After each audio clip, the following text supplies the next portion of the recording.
Welcome to another episode of Data Skeptic Animal Intelligence.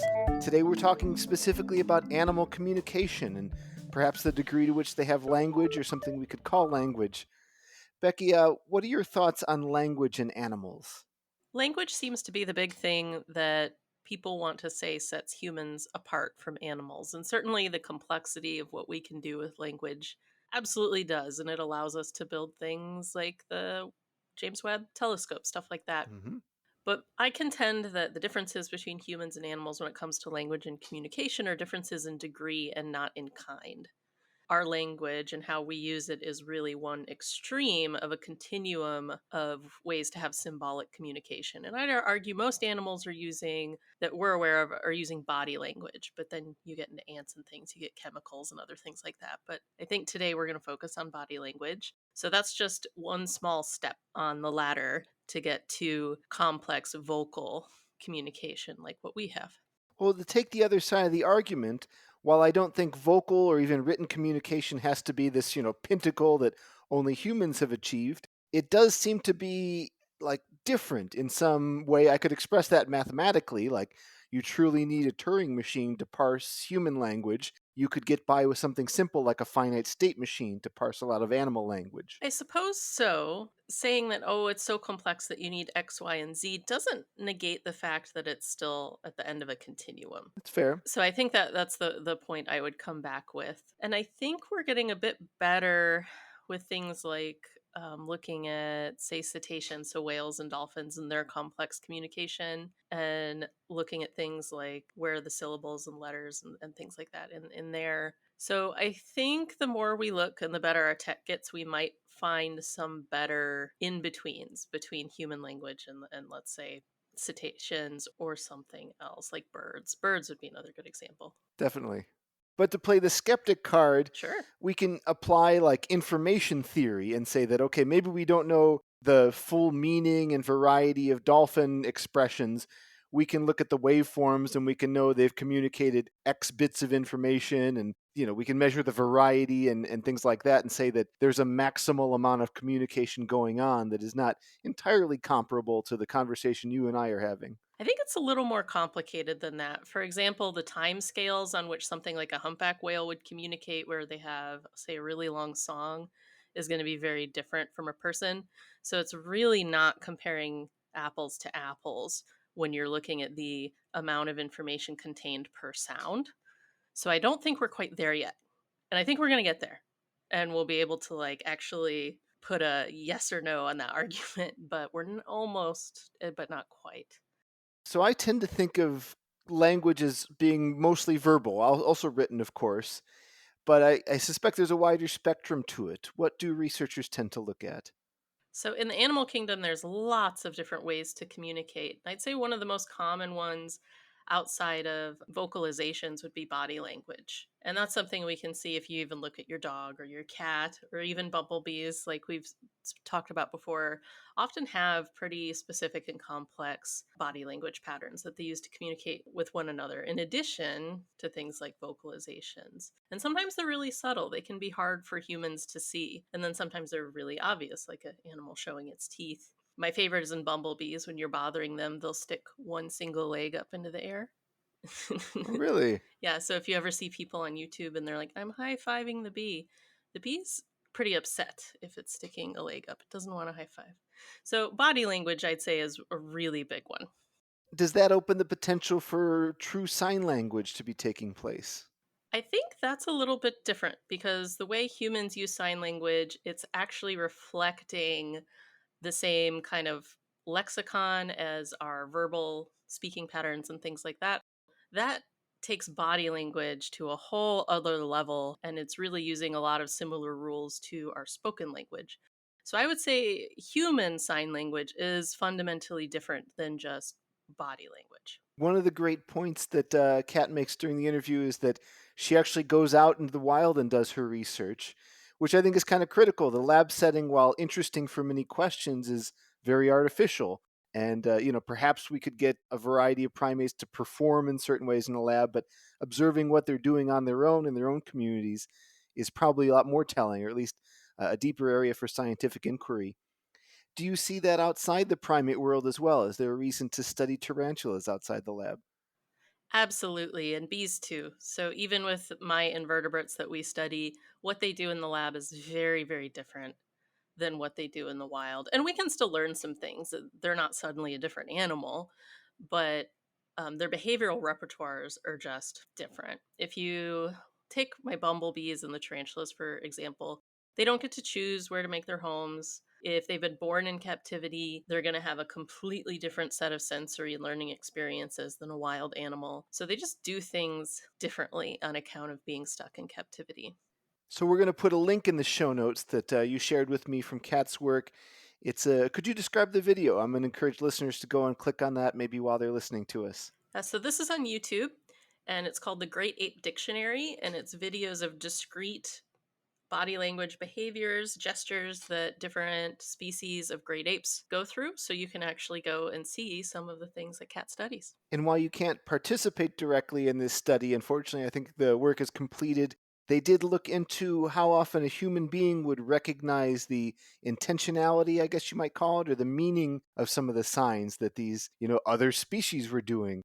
What kind of accuracy, not to spoil the punchline here, but people in general, are they able to perceive the true intention of the primates? I'll just say they score above chance, and I'll leave it at that and let Kat take the rest of it away to explain it. All right, good. Well, let's jump right into it then. Well, the one constant in my own career is lifelong learning. I've never been able to rest on my laurels. So if you're looking to pivot or to grow and become a data savvy leader, consider the Georgia Tech Scheller College of Business. They offer a 100% online business analytics graduate certificate program. It teaches professionals how to analyze and interpret data. The online program's got 4 courses: business analytics for managers, machine learning for business data prep and visualization, and analysis of unstructured data. That is a great coverage of topics to prep you to be a professional in any industry. This program definitely allows a work-life balance, so if you've got a lot going on, it'll fit in. If you want to push hard, you can take 2 courses a semester and graduate within a year. The Business Analytics Graduate Certificate can be your gateway to a Georgia Tech MBA. You can apply select credits towards the Georgia Tech full-time MBA, evening MBA, or online MS in Analytics. So are you ready to become a data-savvy leader? Get the skills necessary to do that. Applications for the Georgia Tech Scheller College of Business Business Analytics Graduate Certificate are open now for spring 2025. Visit techgradcertificates.com to learn more. And don't forget to apply by October 1st. That's the deadline. For more information, head over to techgradcertificates.com. I'm Kat Hobeta. I'm a primatologist at the University of St. Andrews. What we're basically interested is working out what other species are thinking about. Most of that is done with wild apes, so chimpanzees, gorillas, bonobos across Africa in the field. And a lot of the work that we do is on their communication. But a lot of the reason we look at their communication is not necessarily for the communication itself. It's because if you know what someone's communicating about, you have a little window into what they're thinking about. And that just opens up all kinds of possibilities. So some of the things that we've been looking at are similarities between apes and humans and the evolution of language. But we're just as interested in knowing what it means to be a mountain gorilla living in Burundi, what it means to be a chimpanzee living in Guinea. So yeah, we're just fascinated to know more about their internal minds and lives. How did you get started studying animal communication? I would love to tell you that there was like a grand plan in there, but it was entirely accidental. I started out thinking I'd be a physicist. That's what I was most interested in. I think I worked out at some point that physicists don't spend as much time outside as I enjoy. But in my undergraduate degree in Edinburgh, I basically knew the field of, biology and evolution and adaptation, but I'd only really come across that as applying to our bodies and how those are adapted to the environments that we live in and the things that we need, the problems we need to solve. It was only at university that I came across this idea that our minds were also tools, essentially, that are adapted to problems that we're solving. And that got me hooked. And the idea that we could think about our minds and other species' minds in that way And then realizing that I could ask those questions by running around rainforests and hanging out in mountains and doing, yeah, some just getting to spend time with some really incredible other species and ask these questions of what it means to think like a gorilla. Yeah, that got me hooked. And I'm definitely bringing my Homo sapien bias to the table here, but when I think of communication, I think of language, written or spoken. What modalities are you looking at? We all have that Homo sapiens bias, right? Because I mean, as a scientist, I'd love to think that I was this objective, distant, remote observer, but I'm not. I'm a person, and that means instinctively I am thinking and communicating as a human. And so we're doing this with language right now, but I'm also waving my hands around. And that's because language for me is amodal. In that, what I mean is we often think about the default being speech, but you can communicate language in many ways. So you can have full language in sign, in spoken language, in written language. And then the way in which we construct meaning goes beyond language. And we're doing that through gesture and tone and intonation and pragmatics and all of those little kind of like idioms and the ways in which culture interacts with things. All of that is a part of what we do when we communicate, but it's also a part of what other species are doing when they communicate. And so when I'm looking at apes, our main line of research has been in gesture. They have a beautiful, really rich repertoire of well over 100 different gesture types. Interestingly, a lot of what they do with their gesture is what we're doing with our spoken or signed language, which is that core heavy lifting on the meaning. And then what we might do with body position and hand movements and tone, which is adding sort of affect and context, they're often doing that with their vocalizations. So their vocalizations are more like that kind of inner monologue kind of readout on how they're feeling in the moment. But it's not a tidy distinction. There's a little bit of both, and just like us, they're basically multimodal in so much of what they do. I have some sense that there's, I guess, a gap between human communication and other species. Mhm. I don't know if that's that we have grammar or verbs or something along these lines. Is there a way you can articulate the difference? Oh, if I could do that, then I wouldn't have a job anymore. Either that or on the cover of Nature. So I don't know. There's like an ulterior motive for me to say definitely not, right? I have to keep studying this. But I've worked on this topic for about 20 years, and I have spent most of my academic career being the annoying primatologist at the back of all of the linguistics and anthropology and archaeology and psychology conferences, putting my hand up going, my chimps can do that too. So whenever there's something, whenever you draw a line in the sand, and it might be syntax or clauses or Gricean meaning, some of these different ways in which we kind of construct meaning, it might be about being able to learn to produce new sounds and new word combinations. And there's lots of sort of lines in the sand that we've tended to draw to say this is the difference.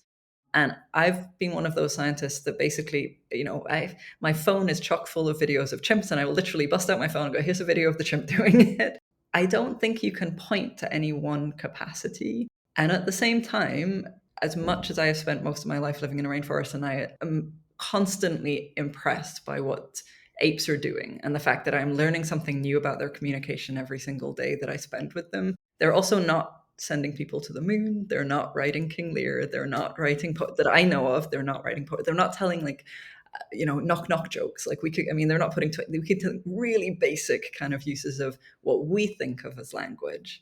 And so one of the things I've become fascinated by is a lot of what we think we might have produced language for. So people talk about, okay, we needed language to learn new skills. We needed language to coordinate hunting. We needed language to regulate social life as we started to have more complex social structures. I don't think any of that could be true because the apes I work with coordinate their hunting, they learn new skills, they forage, they acquire cultural songs and taste preferences from each other. So, what is it that we're doing that required us to have? We use language for lots of things every day, but what was the point of difference that we needed language for rather than what in language is different? Is the space that I try to poke at a little bit at the moment. Could you contrast some of the differences between studying subjects in a lab setting or going to a rainforest to do it there? There are significant advantages to working in a sanctuary or in a lab in that I mean, my life as a scientist is more comfortable. The environment is controlled. I have access to good coffee. The apes are where you left them the day before, hopefully, because otherwise you're in trouble. There's a lot of benefits to doing your science in that way from the perspective of you can collect really high quality data. I could have an idea of what somebody was doing 24/7. and have that beautifully kind of complete, holistic sense of their communication and their social world. But there's two main reasons, aside from the fact that I really love it, that I think it is important to also be doing this work in the field and going out to rainforests.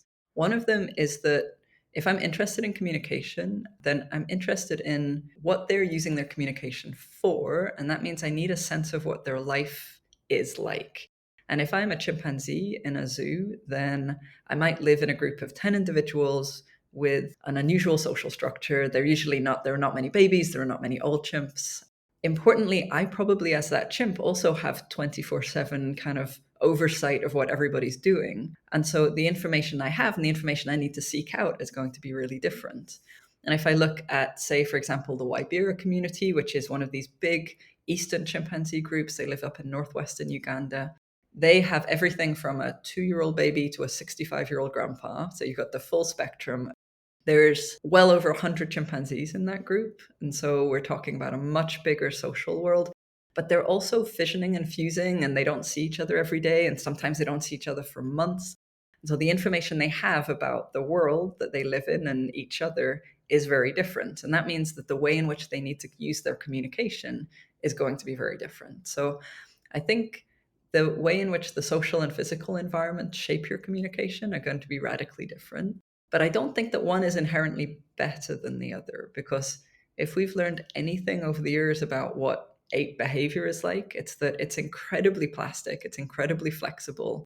In captivity, I might get to know what an extraordinary ape does under extraordinary circumstances. You know, if you go and study an Olympic athlete or Einstein, you know, you get a sense of what humanity is capable of in different dimensions. But, you know, that's maybe not really representative of what most of us do day to day in our lives, probably. And so we need a sense of both, I think, to ask the questions I'm interested in. Well, we did a recent episode about how honeybees communicate the locations of food to each other. So, telling a peer where to find food is an important communication. Mhm. What sorts of ideas do you see primates communicating? So within their gestures, a lot of what they're communicating, a lot of what we're able to see that they communicate is imperative demands. And the reason for that is if I ask you to do something, so I'm saying, could you come here? Could you give me that food? Would you groom me? Then you have to do something in response to that request. So as an outside observer, I get to see a behavioral response. And so I'm like, oh, that's what that means. If I was communicating something that was more of a declarative, something like, you know, what a beautiful sunset, have you seen the figs on that fruit tree? And you don't have to do anything other than acknowledge it. As a scientist, as an observer, I don't have much to go on there. And so we mostly see these imperative demands, requests for activity, the sort of, you know, just day to day getting through your social life, sharing information, asking somebody to do something. But in part, that's because that's what we have the tools to recognize. Interestingly, that you mentioned kind of saying like where food is. One of the things that people have looked at for the longest time is whether or not chimpanzees were informing each other of where different types of food are. Are there different calls for a fig, for a mango, for some flowers or something that they enjoy feeding on? And they weren't finding any differences. But one of the things that we now know about chimpanzees is that they have an incredible mental map of the forest they live in. So they are keeping track of every single feeding tree in dozens of square kilometers of forest. And what is even more impressive than that is that they are also keeping track of what stage of fruit it's in, if it's a fruit tree, and the interim weather conditions. So they will revisit that fig tree a couple of days earlier if it's been really sunny, and a week later if it's been really rainy. And so, actually, all I need to know what food is available and whether that food is good or not is to hear you making some kind of food call. And because I know that the chimps can recognize each other's voices and they have a basic call for food, I can integrate from situational context that, oh, that's Frank who's feeding on those figs that are now ripe, or that's Fred who's gone to the flower tree and that's not ready yet. And so I think sometimes when we're thinking about other species communication and comparing it to language, we have to factor in that they're perhaps constructing meaning from a lot of other information, which, you know, we do too. When you think about if you're driving down the road and you see someone flashing their lights at you in the dark, there's no universal meaning for that signal. What you're doing is you're inferring, oh, okay, is it a friend? Do I recognize the car? No. Is there a problem with my car? No. Oh, well, then probably they're flashing their lights to tell me there's a problem up ahead or something like that. So we're taking a signal and inferring from situational context what the precise meaning is. And that's something that the chimps are doing as well. And so it's just taken us a long time to get a sense of how rich their cognitive abilities are and how much is in their communication that we're just starting to get to grips with. What does data collection look like in your work? Data collection for me is getting up in the morning, usually before they do. So that might be 4 or 5 a.m. and taking my little handheld video camera and following them through their day. I am basically just trying to be the most boring of, trying not to influence. I try not to get involved, but I also try not to be interesting in any way as much as I can. And that, so usually that's me channeling my kind of like inner bored teenager look. I have to kind of slouch up against a tree, not really paying any attention to them, but secretly trying to film everything that they're doing. And I just spend the day with them. I follow them around. And actually, as a scientist, where the data collection happens is when we get those videos back to the lab. And what we're doing then is we're watching them in great detail. And I say we there because none of this is stuff that I do myself. I work with an amazing team of people, and we've been busy coding gestures for years. And it's such a labor intensive job to do because for every single signal, we're coding 60, 65 different characteristics of that signal. How long it is, which body part it's done with, who else was around, what happened before, what happened after, what's the movement like. Just really trying to drill down into the nitty gritty of what the communication system looks like. So it sounds like you capture basically every variable you can and then try and infer from it. But I'm curious about that process. You know, if you're trying to learn something about communication, it could be the duration or the timbre or Mm-hmm. who knows what. And also, some of those variables might not matter at all. How do you figure out what does matter? Oh man, painfully, slowly, through much kind of error and repetition, I guess would be the honest answer. But yes, we now have the equivalent of a swear jar that I have to put money in if I add more things to the coding sheet because it's like enough. And at a certain point, a coding scheme, you have to actually get the work done, right? You can't keep adding. But there's a lot of iteration where it's through the process of coding that you sort of have an instinct for like, there's something here. And then you start to see a pattern over the time and you realize, oh, there's something we've been missing. Now we have to add that variable, go back and recode. So there's a lot of iteration at the start as we're working, especially when we start to work with a new species we haven't worked with. And we talked at the beginning earlier about having a human bias, but also most of this work was initially started on chimpanzees. And we didn't realize how much of a chimpanzee bias we had until we started working with gorillas and realizing that their timing, for example, is completely different. And so gorilla pace of life is just more chill than chimpanzee pace of life. And what we thought was a reasonable amount of time to wait for a response as a chimp person is definitely not as a gorilla. It turns out they're much happier just kind of like chewing, waiting for an answer for a good 30, 40 seconds. So we had to restructure a little bit how we thought about some of these things as we've gone along. But what we're trying to do is two things, I would say. One is we try to build in such fine-grained detail, partly because if we code in fine-grained detail, we could build up from there into a sensible unit to describe a gesture. So if I code an arm raise, but if I code it as an arm that is being raised with no flexion in the elbow and the wrist and the fingers, then if I later on discover that actually if I put my wrist down or I put my wrist up makes a difference in the signal, I don't have to recode that. I just have to reconstruct the units that I've made out of those detailed coding elements. So there's a good reason for going in really heavy on splitting as much as you can when you're coding, because as you learn, you can change how you categorize and classify without having to do that labor of recoding. And the other thing that we really try to do, and one of the good reasons for doing that, is what we and many of the scientists working in animal communication systems used to do was you'd come up with your ethogram, your list of 20 or 50 signals in advance, things that made sense to us, whether it was by ear or by sight. And you'd say, arm raise, drum, body scratch, whatever, the kind of different things you'd see, present, absent, here, yeah, this is what it means, this is what it was used for. But it's very difficult to know in the same way. as it's similarly difficult for humans when you're working with other cultures and languages to know what's relevant and what's not. So if I shift my tone speaking in English, then I might shift my emphasis. If I shift my tone speaking in Vietnamese, I change the meaning of the word because tone has a different function in different languages. And so we've just constructed this beautiful database of everything, everywhere, all at once. We have over 25,000 cases of gesture in it now. It's all coded at a really fine level. And we can then basically use things like latent class analyses or clustering algorithms to see if across all of those different dimensions, just from the behavior of the apes themselves, without us getting involved, we can detect patterns of association that suggest this is actually one big unit, or actually, you know what, we think there are two units here because they're sort of separated in that kind of solution space by different dimensions. And that's helping us construct units that are useful not only to us, but also are relevant because the species producing them seems to consistently make a difference in how they produce them. So that's us trying to get away a little bit from that anthropocentric kind of bias that is hard to take away when you are fundamentally a human doing the work. Are there any particular methodologies, like you'd mentioned clustering algorithms, that have really stood out and brought you insight?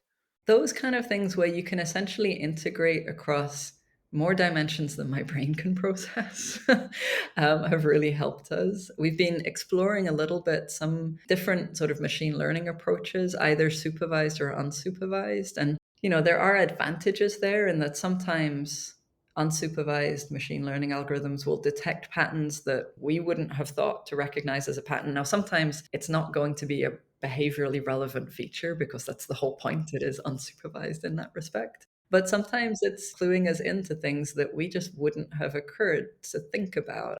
I have some colleagues who are working on whale communication, and one of their algorithms suggested that there was a pattern in the clicks they hadn't detected. And they were like, we've been doing this for decades, we're pretty good at it. But they realized by looking at it that the pattern was only detectable across almost like hour-long timescales that they just weren't even considering might have a pattern at that kind of time frame. And actually, when you condense it down, so if you're going to have a conversation where words are exchanged or syllables are exchanged with hours in between them, that's just not something that as a human we might recognize. But sometimes we have new tools that allow us to just, I think you always have to do the reality check, the little ground truth on, okay, is this relevant to the behavior of the species? Would it make sense? But it's been a neat way to reconsider if there are things we've missed before.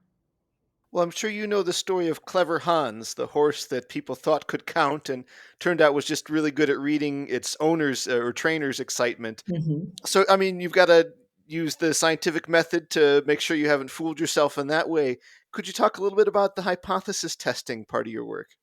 A lot of our work, honestly, is very exploratory. A couple of the ways we come at it to try to make sure that we're not, fishing around in our data too much is we're very transparent about every analysis we run. So for me, exploratory work, if you can't do explicit hypothesis testing because you can't come up with a sensible hypothesis until you know something about the system, then what is important is that you're essentially just completely transparent on running every analysis that you've run. And that's going to let us know and other scientists or other kind of interested people know whether or not the odds that we happen to land on something were just because we fished long enough in that pond that something kind of came back up.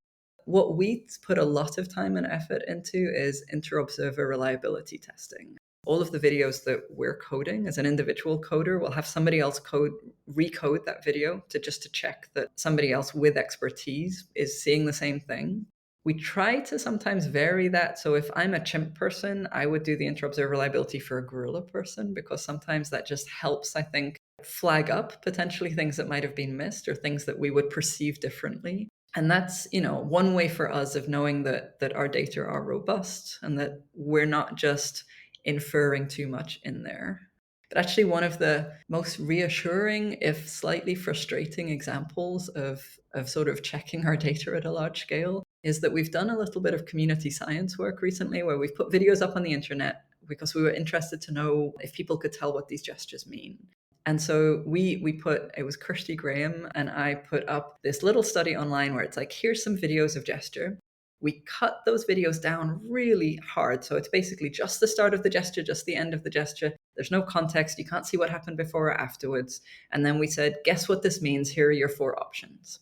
First of all, it turns out people really like watching videos of chimps on the internet because thousands of people, like I think about 14, 15,000 took part.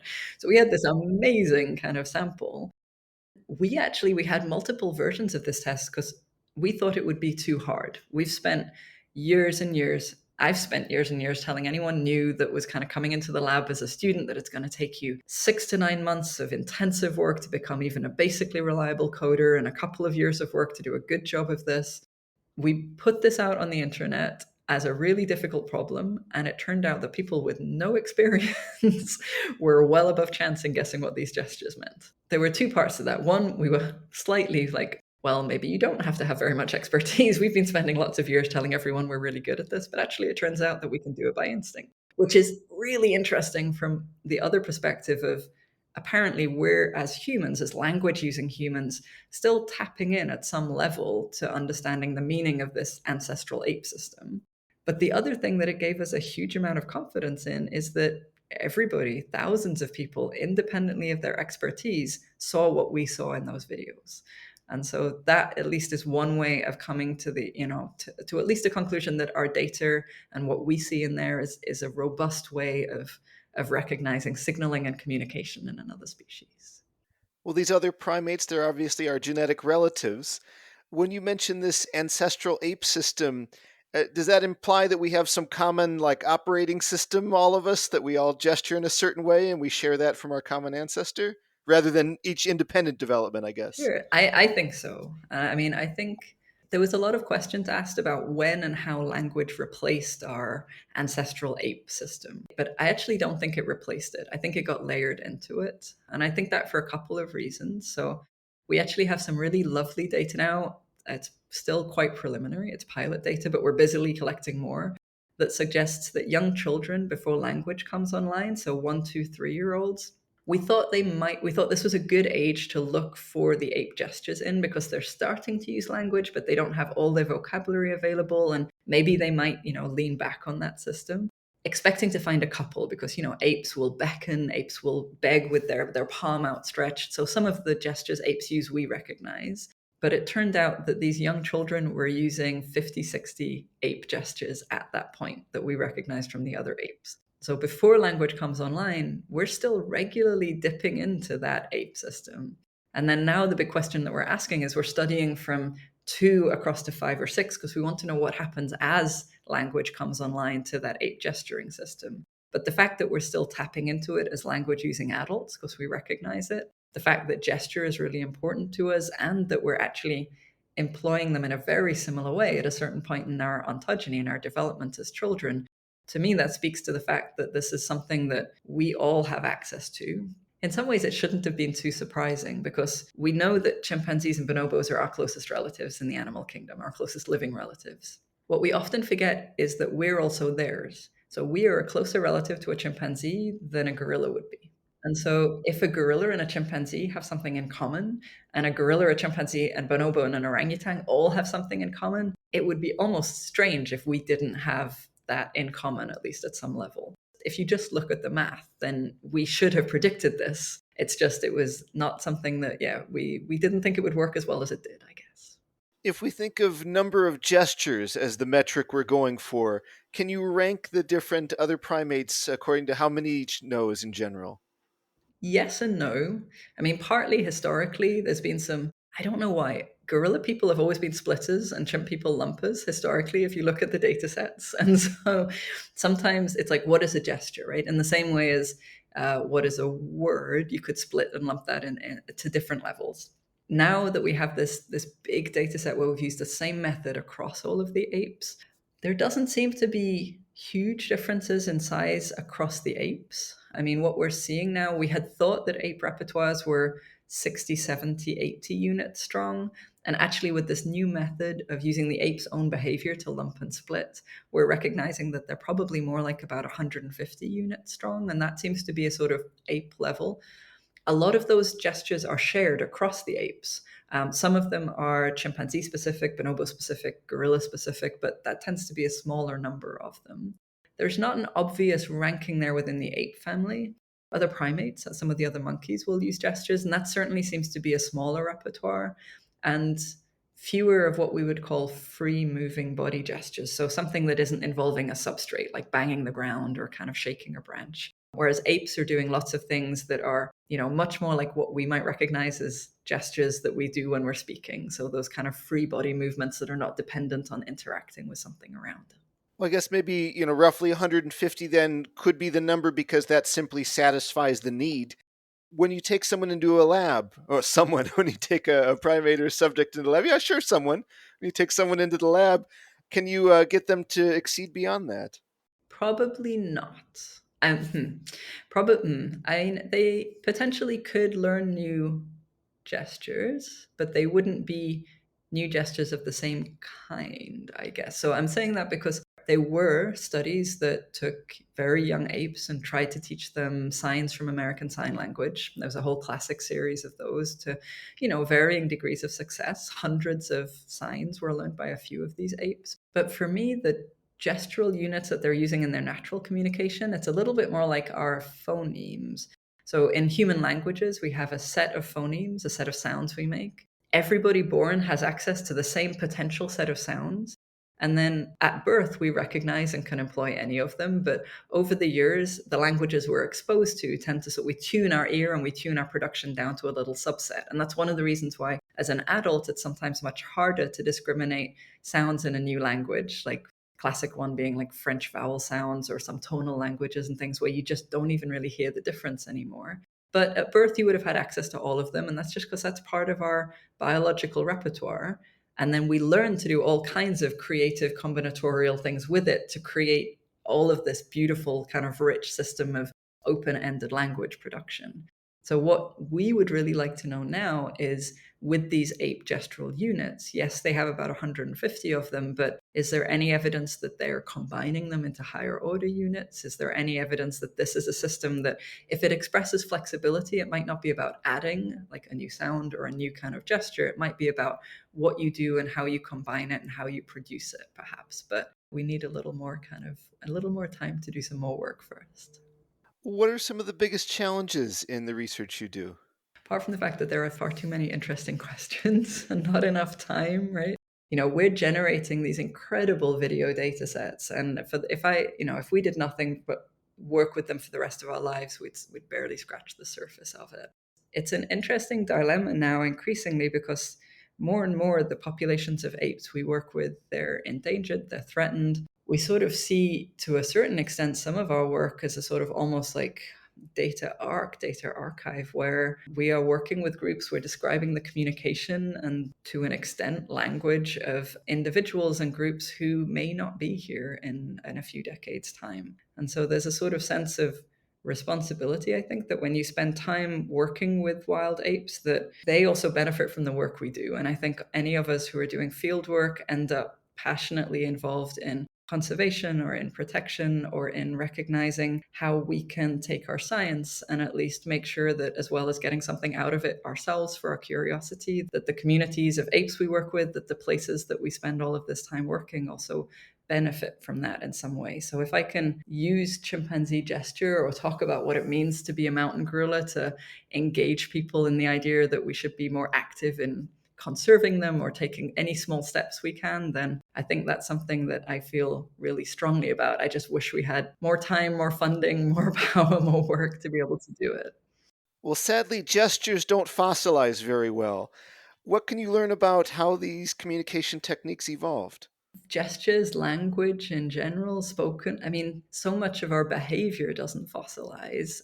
I think one of the things that has been a sort of frustration for me in some ways is, if we think about what does fossilize well, it's often tool use. Everybody cares about stones and bones and sticks, right? So, in other apes, we think, in chimpanzees, for example, we think about stone and stick tool use, and we're thinking about, through hominin history, all of those incredible different stone tools. But if I asked you about, what's characteristic of human behavior, of human cultural differences today, you might think about fashion, about food, about music, about things that don't preserve in the archaeological record. And yet, for me, those are much more characteristic of the interesting aspects of where our evolutionary trajectory has taken different species. And so, what I'm really interested in at the moment is trying to think about, yeah, how do we have the comparative method. We can look at what a chimpanzee and a human has in common, and then what a chimpanzee, a human, and a gorilla has in common. And we can use those patterns of overlap to trace back to, well, probably if we all share it, the last common ancestor did, and that pushes us back,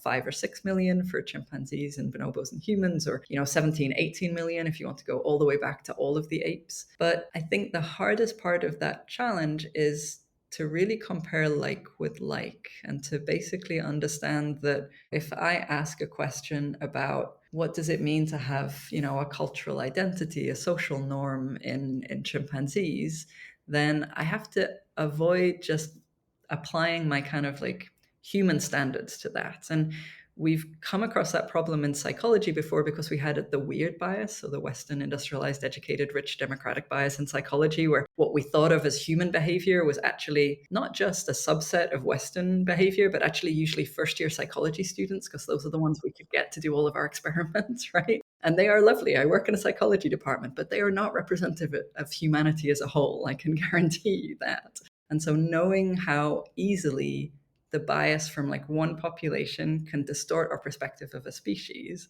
like I think we have to be really careful around making sure that we're representing chimpanzees as a species. So going into lots of different communities, understanding the range and flexibility that's present there. Some of the work that we have now showing that and suggesting that what we thought of as a chimpanzee bonobo difference was actually just that the one group of chimps we started studying were extremely fission fusion and a bit despotic, and some of the bonobos we started studying were extremely egalitarian. But you know what? There's some pretty despotic bonobos and egalitarian chimps if you go out there into the wider world of different groups. So I think, yeah, we just have to get to bigger data sets, but also richer and more representative data sets will help us come at the evolutionary question from a much more interesting perspective, I think. How different are two, let's say, same species groups but separated geographically if you study them independently? It depends on what dimension, right? So I think there are some things that they will have in common. I can recognize if you show me a picture of an East African chimpanzee or a West African chimpanzee, I can usually tell you if it's Eastern or Western, just because physiologically their body proportions. Western chimps are a little more chunky, kind of square. They have very distinctive facial kind of proportions. So there are some elements of it that are very distinctive, but there are other elements that are so plastic and they're shaped not just by their local ecology. So, apes live in everything, even chimpanzees live in everything from a deep rainforest to an open savanna. And that's going to shape the kind of problems they have to solve, the kind of foods they eat, the kind of things they forage on, but equally their social structures. And one of the things that I think is fascinating, and it's just starting to open up for us now, is to look at intergenerational differences, because chimpanzees live to be 50, 60 years old. And so it's only at this point that we're starting to have 2 or 3 generations within a site, and recognizing that the Sonso chimpanzees that I've known for about 20 years are not the Sonso chimps today. They're as different today from the previous generation as another community might be. And so recognizing that in that case, it's not their ecology that's shaping them, it's absolutely the individuals and the personalities and the social demographics that are present in that next generation. I think that intergenerational variation is going to tell us a lot about where differences came from and where they, what factors were shaping them. We talked about how many of the gestures relate to communicating imperative demands. Do you see anything outside of that? Obviously, they're not writing poetry, but do they joke or flirt in certain ways? I would love to know if they joke. I feel like laughter and humor is something that is a human universal. We all laugh, often in the same way from a very early age. The same kind of things make us laugh as babies. And if you see that pattern, something that all humans do from an early age in response to the same stimuli, that screams biologically inherited kind of characteristic. But I mean, chimps laugh. Their favorite thing is to tickle. That tickle games and wrestle games are the absolute best. And those captive apes, where they were teaching them some signs from American Sign Language, if you look at the transcripts, 80% of those transcripts are tickle me, no, you tickle me, no, you tickle me. Kind of like that's what, so they adore that kind of laughter. But whether or not they would have a sense of humor, whether or not they tell a joke. I mean, I've seen things in the forest that were just objectively funny. Like, I adore them, but like a big chimp male displaying, showing off, and then accidentally catching his foot in a climber and face planting. And I am just trying hard not to, but wetting myself laughing in the same way. I mean, it's physical humor at its finest. And I'll glance over and every other chimp is straight faced. And I'm like, are you not finding it funny? Am I missing something? Is it kind of like, I would love to know more about whether or not there might be something like a sense of humor. But they do flirt. That I can tell you they do, because so there's definitely, it's usually in chimpanzees at least, it's a little bit from both directions, but most commonly the boys who are trying to flirt with the girls and get their attention. And they will do it in a number of different ways. They have some gestures that are specific to it. So there's a very specific way of tearing leaves. And depending on which community you're in, you actually tear them a little bit differently. That seems to be a slight almost dialect difference in their way. But you'll sit in front of the girl and you might tap your heel, or you might kind of, sort of sway backwards and forwards a little bit, and then you'll tear some leaves and see what she does, and then tear some leaves and see what she does. And it's these extended interactions, especially with the kind of younger boys, where they're just trying every move in the book. They're trying to kind of, and the girl will sort of lie there and then sigh and then turn her back to him and then sigh and occasionally just walk off past him at the end. And they just, the boys just deflate afterwards. It's kind of heartrending. But yes, I mean, it's very obviously, just trying to attract the girl in any way they can. What's next, or maybe what's exciting currently in the Wild Minds Lab? There's a few things we're really excited about. One is that we have been busily, I have done very little of it. Mostly an entire army of wonderfully dedicated grad students have been tirelessly coding gestures. And we finally have this big data set. And literally in a couple of months, the last gesture will be coded, and we can actually start to ask questions. We can start to ask questions we couldn't ask before, because sometimes you do just need a different resolution of data. And so I'm excited because I think that will allow us to ask much more interesting questions. It will allow us to ask things about, for example, dialect or learning or cultural differences or sequence and syntactic combinations that we couldn't access before. So I find that really interesting. We've also got some new friends in the lab, which is that we're now studying elephant gesture. And so we've got some new model species that we're working with. And one of the reasons for that is that apes, we have this amazing advantage in that we are closely related. We can ask interesting evolutionary questions, but it's an assumption sometimes that this is being caused by, or that something we have in common would be rooted in our genetic similarity. Because the other thing that we have in common is that we're large, long-lived, highly social, big-brained mammals. And to really know, is it something that is a part of our genetic inheritance, or is it a feature of being that kind of a species? What we need are some large, long-lived, big-brained, highly social mammals that are very evolutionarily distant from us. And we have great cetacean researchers here at St. Andrews, but underwater gesture work is too hard a bar for us to pass right now. So we went with the elephants, and we've been dealing with some interesting new problems of how you code gesture in a species that uses olfaction as a means of communication, and all of those different new body parts and trunks and ears. But it's really revealing, and I think that I'm really excited about, because it's going to allow us to tease apart some of those evolutionary questions in new ways. Yeah, what a great contrast to have.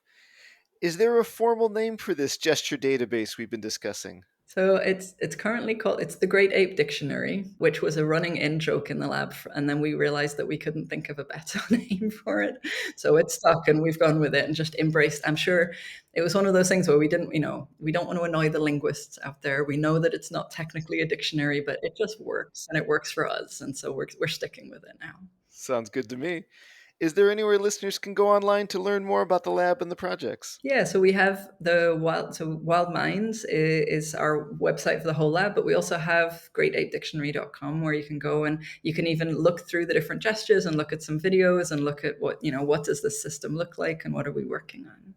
And is there anywhere listeners can follow you online? I am a naked primate on all of the various usual social media. And yeah, most of what I'm sharing there is fun bits of either the research that we're working on, but also just some of the process of doing the research. So the ups and downs of being a field scientist and being stuck in the worst roads ever, or, kind of hanging out under a tree for 12 hours waiting for the chimps to come down because they've decided not to today. So yeah, more or less interesting depending on what the chimps are up to, but yeah, lots on there. Very cool. You'll have some links in the show notes for listeners to follow up. Kat, thank you so much for taking the time to come on and share your work. Thank you for having me. It was a lot of fun.